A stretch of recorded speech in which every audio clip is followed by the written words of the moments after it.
फिर world cup से बाहर हो चुका है।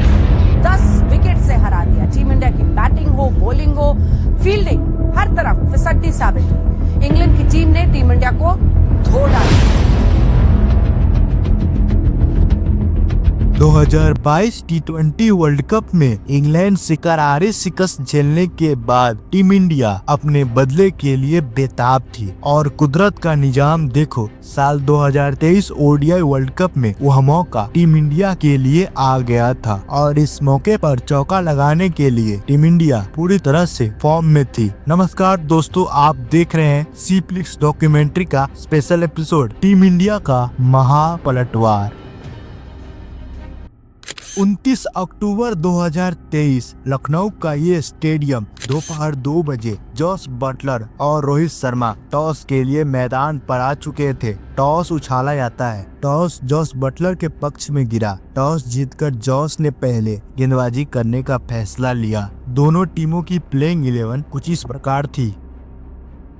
पहले बल्लेबाजी का आमंत्रण पाकर टीम इंडिया की सलामी जोड़ी अब मैदान पर उतर चुकी थी। रोहित शर्मा और गिल ने भारत को एक अच्छी शुरुआत दिलाने का प्रयास किया। इस प्रयास में इन दोनों ने कुछ शानदार शॉट्स भी लगाए, परंतु वोक्स ने गिल को बोल्ड कर इंग्लैंड को पहली सफलता दिलाई। शुभमन गिल के आउट हो जाने के बाद विराट कोहली ने 8 गेंदों तक अपना खाता भी नहीं खोला और इस दबाव में विराट ने अपना कीमती विकेट फेंक डाला। विराट कोहली के आउट हो जाने के बाद अय्यर भी ज्यादा देर तक मैदान पर नहीं जम पाए। 12 ओवर का खेल समाप्त हो चुका था और टीम इंडिया का स्कोर 42 रन पर 3 विकेट था। इन 12 ओवर के खेल को देखकर कप्तान हिटमैन ने इस पिच को पूरी तरह समझ लिया था कि यह पिच बैटिंग के लिए अनुकूल नहीं है, इसलिए कप्तान रोहित ने अपना नेचुरल गेम न खेलकर ऐसी पिच को सम्मान देने का फैसला किया और उनका साथ दे रहे थे केएल राहुल।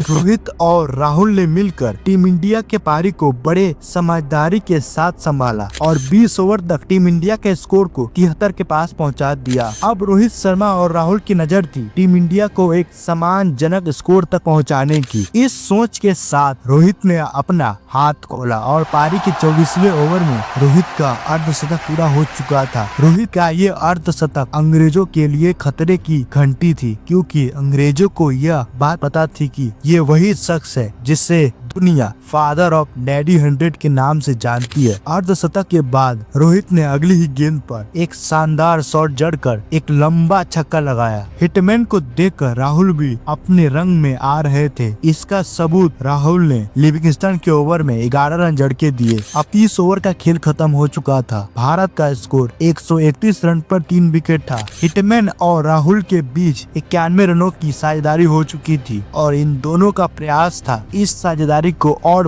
बड़ा करने का, परंतु डेविड विली ने केएल राहुल को आउट कर इस पार्टनरशिप को यहीं समाप्त कर दिया। इस पार्टनरशिप के टूटते ही हिटमैन का भी विकेट टीम इंडिया अब गवा चुकी थी। हिटमैन के आउट हो जाने के बाद टीम इंडिया के बाकी बल्लेबाज तू चल न्याया के सिद्धांत का पालन कर रहे थे, परंतु टीम इंडिया के मिस्टर सूर्य कुमार यादव ने तेज 49 रन बनाकर टीम इंडिया के पारी को सम्मानजनक स्कोर तक पहुंचा दिया था। ये रहा भारत के बल्लेबाजों का स्कोर कार्ड। भारत की तरफ से सर्वाधिक रन रोहित शर्मा ने बनाए। रोहित ने अपने पारी में 10 चौके और 3 छक्के की मदद से 87 रन बनाए और मिस्टर सूर्य कुमार यादव ने 4 चौके और 1 छक्के की मदद से टीम इंडिया को एक शानदार फिनिशिंग टच दिया। ये रहा इंग्लैंड के गेंदबाजों का पराक्रम। इंग्लैंड की तरफ से डेविड विली ने 10 ओवर में 45 रन खर्च करके 3 बल्लेबाजों का शिकार किया। अब इंग्लैंड के सामने 230 रनों की चुनौती थी। किसी भी मैदान पर किसी भी देश के खिलाफ ये 230 रनों की चुनौती टीम इंग्लैंड या किसी भी देश के बल्लेबाजों के सामने कुछ भी नहीं था। परंतु भले ही लक्ष्य छोटा था इंग्लैंड के लिए, परंतु टीम इंडिया के पास भी घातक गेंदबाज थे। इंग्लैंड की सलामी जोड़ी मैदान पर आ रही थी। भारत के लिए पहला ओवर डालने आ रहे थे the yorker king Jasprit Bumrah. Bumrah के पहले ओवर में इंग्लैंड ने 4 रन बटोरे। फिर सिराज के ओवर में मलान ने 1 चौका और 1 छक्के की मदद से 13 रन जड़े। खतरनाक दिख रहे डेविड मलान को बादशाह बुमराह ने बोल्ड कर दिया।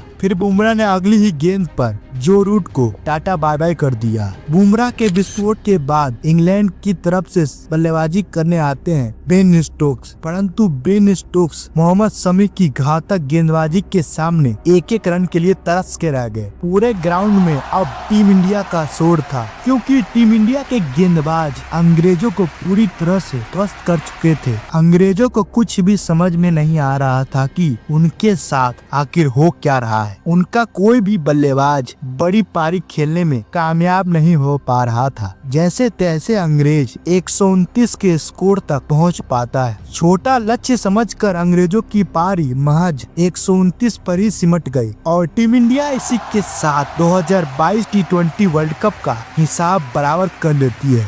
ये रहा अंग्रेजों के बल्लेबाजों का स्कोर कार्ड। अंग्रेजों का कोई भी बल्लेबाज 30 रन को भी पार न कर सका। ये रहा भारत के गेंदबाजों का स्कोर कार्ड। भारत की तरफ से मोहम्मद शमी ने अंग्रेजों के 4 बल्लेबाजों का शिकार किया। बादशाह बुमराह ने भी अंग्रेजों के 3 बल्लेबाजों की कमर तोड़ी। इस मैच के मैन ऑफ द मैच रहे कप्तान हिटमैन। कुछ ऐसे ही शानदार क्रिकेट की स्टोरीज के लिए हमारे चैनल सी फ्लिक्स डॉक्यूमेंट्री को सब्सक्राइब कीजिए। मिलते हैं आपसे कुछ दिनों में।